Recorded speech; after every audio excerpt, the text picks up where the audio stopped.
Bismillahirrahmanirrahim. Assalamualaikum warahmatullahi wabarakatuh. Alhamdulillahirabbil alamin wa bihi nasta'inuhu ala umuri dunya waddin. Asyhadu an la ilaha illallah wahdahu la syarikalah wa asyhadu anna Muhammadan abduhu wa rasuluhu la nabiyya ba'dah. Anak soleh, bagaimana kabarnya pada pagi hari ini? Semoga kita sehat semua.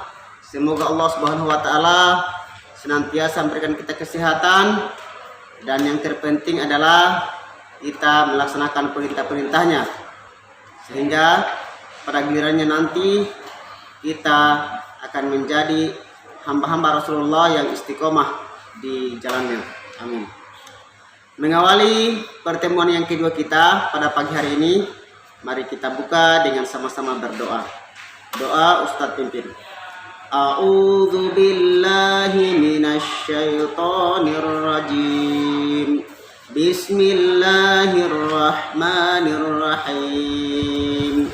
Rabbana zidna ilman warzuqna fahman. Baik, selanjutnya hari ini kita akan masuk pada materi kita lanjutan. Sebelumnya kita sudah menulis Al-Quran Surah Al-Ma'un, juga membacanya. Hari ini kita akan belajar apa isi kandungan Quran Surah Al-Ma'un ayat 1-7. Sebelum kita masuk, mari kita review kembali pelajaran kita yang sebelumnya, yaitu Surah Al-Ma'un ayat 1-7. Kita sama-sama murajaah. Ikuti Pak Ustadz ya, kita akan baca ayat demi ayat. A'udzu billahi minasy syaithanir rajim.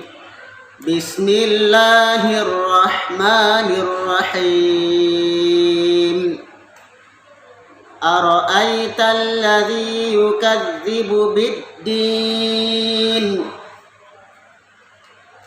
Fadzalikal ladzi yad'ul yatim ولا يحض على طعام المسكين فويل للمصلين الذين هم عن صلاتهم ساهون الذين هم يراءون ويمنعون الماعون. Sadaqallahul azim. Lanjut, hari ini kita akan berbicara tentang kandungan Quran Surah Al-Ma'un. Surah Al-Ma'un ini merupakan surah yang ke-107 dalam susunan mushaf atau dalam Al-Quran. Jadi kalau kita buka Al-Quran, dia itu berada di bagian akhir. Karena dalam Al-Quran, surah yang terdapat di dalamnya itu ada 114, dan surah Al-Ma'un ini menempati urutan ke-107. Inilah materi kita, kandungan Quran surah Al-Ma'un ayat 1-7. Surah Al-Ma'un merupakan surah yang ke-107 dalam Al-Quran. Al-Ma'un artinya barang-barang yang berguna. Sebelum kita lanjut, Pak Ustadz akan menceritakan asbabun nuzul atau sebab turunnya ayat, khususnya Al-Quran surah Al-Ma'un. Jadi dalam Al-Quran itu ada surah turun karena berkaitan dengan peristiwa pada saat itu, atau yang disebut dengan sebab turunnya ayat, sebab nuzul. Turunnya surah Al-Ma'un ini berkaitan dengan peristiwa juga. Jadi pada waktu itu ada seorang Yahudi. Dia suka menyembelih binatang ternak unta. Setiap minggunya dia menyembelih unta. Suatu ketika datanglah anak yatim, yaitu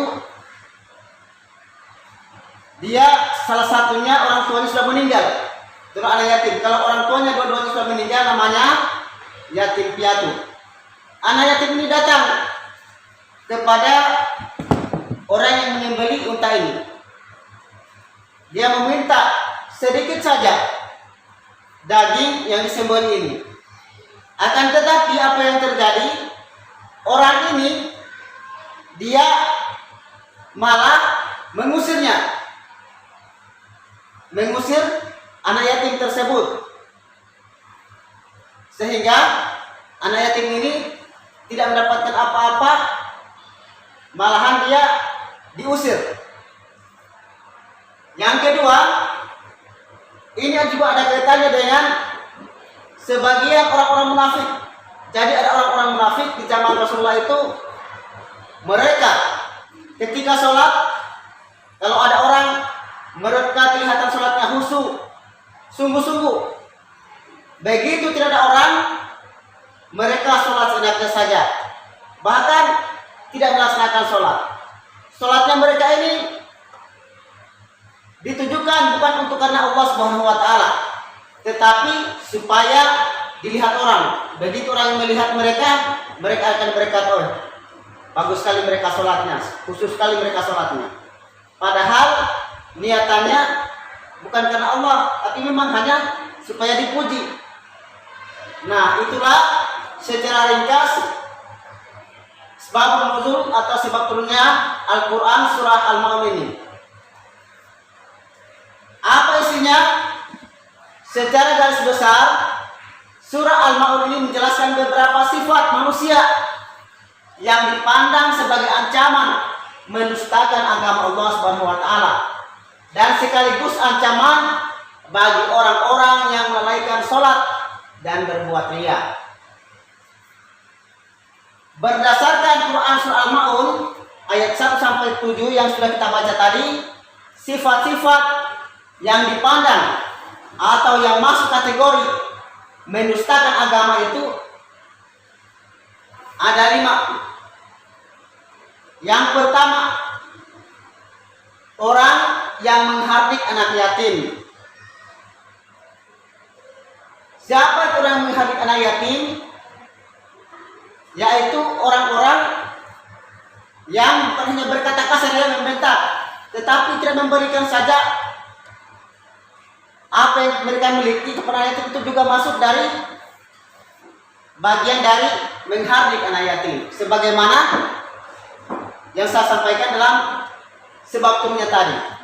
Orang Yahudi menyembelih daging unta, datang anak yatim meminta sedikit saja, dia malah mengusirnya dan tidak memberinya. Itulah masuk dari kategori menghardik anak yatim. Jadi sifat menghardik anak yatim ini merupakan mendustakan agama Allah. Yang kedua, orang yang tidak menganjurkan memberi makan orang miskin. Maksudnya adalah ada orang mau berbuat baik, misalnya berbagi, bersedekah, memberi makan kepada orang miskin atau mungkin sesama, tetapi orang itu dia menghalang-halanginya. Jangan kau beri ini, dia banyak uangnya, jangan kau beri, dia itu tidak bagus. Orang yang menghalang-halangi inilah yang dimaksud dengan orang yang tidak menganjurkan memberi makan orang miskin, dengan perantara dia sehingga niat baik tadi, niat baik orang lain tidak sempat tersalurkan, dia tidak menganjurkan. Yang ketiga, orang yang melalaikan sholat. Apa itu orang yang melalaikan sholat? Ternyata orang yang melalaikan sholat itu salah satunya adalah orang yang menunda-nunda waktu sholat. Sudah waktunya sholat, tetapi dia katakan sebentar lagi. Dia bahkan sholat nanti di akhir waktu. Ada waktu kesempatannya untuk melaksanakan sholat tepat waktu, tapi dia tunda dulu. Masih ada kesibukan yang ini. Begitu juga selesai, masih ada lagi yang ini. Hingga kemudian sholat di akhir waktu, bukan lagi tepat waktu. Itulah salah satu ciri orang yang melalaikan sholat. Selain itu, ciri orang yang melalaikan sholat adalah orang yang tidak khusyuk, bermalas-malasan sholat.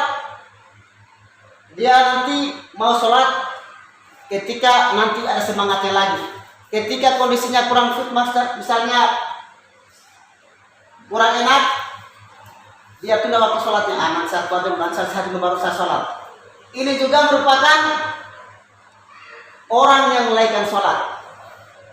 Sholat yang baik itu adalah sholat yang tepat pada waktunya. Jadi begitu waktu masuk sholat, sholat. Kemudian yang keempat, ternyata ciri yang keempat orang yang merusakkan agama itu adalah orang yang berbuat riya. Siapa yang berbuat riya? Ya tadi yang sudah dijelaskan, yaitu orang yang sholat tetapi bukan karena Allah. Ada sesuatu di balik itu. Misalnya supaya dilihat dia sholat, dia mengharapkan karena supaya dilihat orang, dipuji orang.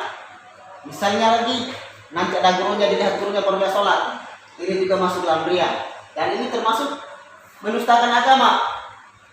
Kalau di rumah ada orang tuanya dia sholat, tidak ada orang tuanya, ketika orang tuanya pergi kerja dia tidak sholat, sibuk lagi bermain-main. Ini termasuk dari perbuatan riya. Sehingga ini riya ini merupakan salah satu perbuatan yang tercela, yang masuk dalam syirik kecil. Kenapa? Karena akan muncul kesombongan. Apa yang dia kerjakan bukan karena Allah, tetapi ada sesuatu yang lain.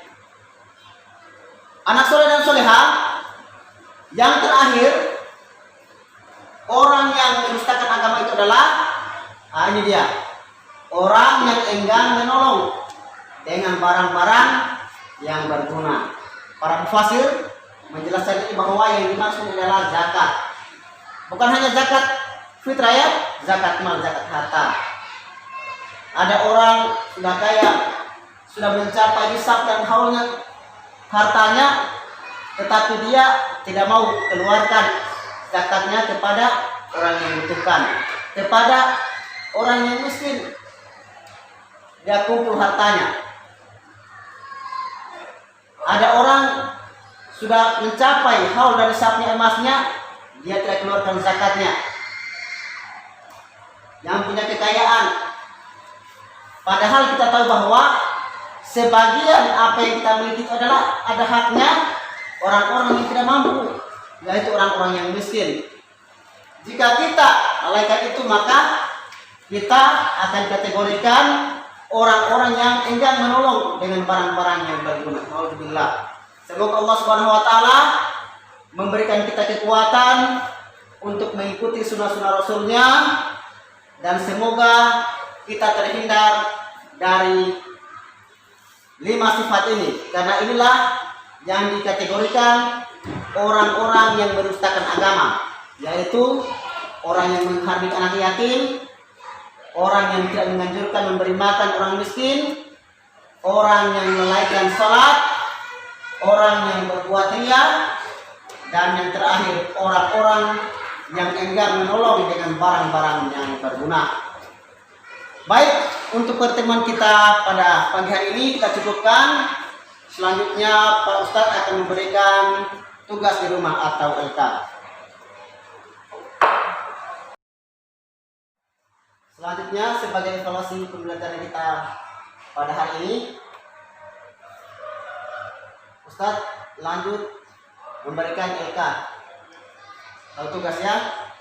Yang pertama, apa yang dimaksud dengan asbabun nuzul? Apa yang dimaksud asbabun nuzul? Dari sini dijelasannya pengertian asbabun nuzul. 2. Tuliskan 2 ciri-ciri orang yang melalaikan sholat. Jadi 2 saja. Tuliskan 2 ciri-ciri orang yang melalaikan sholat. 3. Mengapa perbuatan riya disebut sebagai syirik? Mengapa perbuatan riya disebut sebagai syirik? 4. Tuliskan 2 contoh yang termasuk perbuatan menghardik anak yatim. Saya ulangi, tuliskan 2 contoh yang termasuk perbuatan menghardik anak yatim. Jadi contohnya bebas, 2 saja. Terakhir, apa yang dimaksud dengan riya? Ini juga dijelaskan. Apa yang dimaksud dengan riya? Anak saudara dan soleha, berdasarkan materi yang saya sampaikan tadi, tidak semuanya tadi tertulis, tapi sudah dijelaskan melalui poin per poin dari materi tentang orang-orang yang mendustakan agama tadi. Jadi dari penjelasan Ustaz tadi, kalau kalian simak dengan baik-baik, insya Allah bisa menjawab 5 pertanyaan ini. Untuk pertemuan kita pada pagi hari ini kita cukupkan, dan mari kita tutup dengan membaca hamdalah, alhamdulillahirabbil alamin, dan doa penutup kafaratul majelis. Subhanakallah wa bihamdika asyhadu an la ilaha illa anta astaghfiruka wa atubu ilaik. Assalamualaikum warahmatullahi wabarakatuh.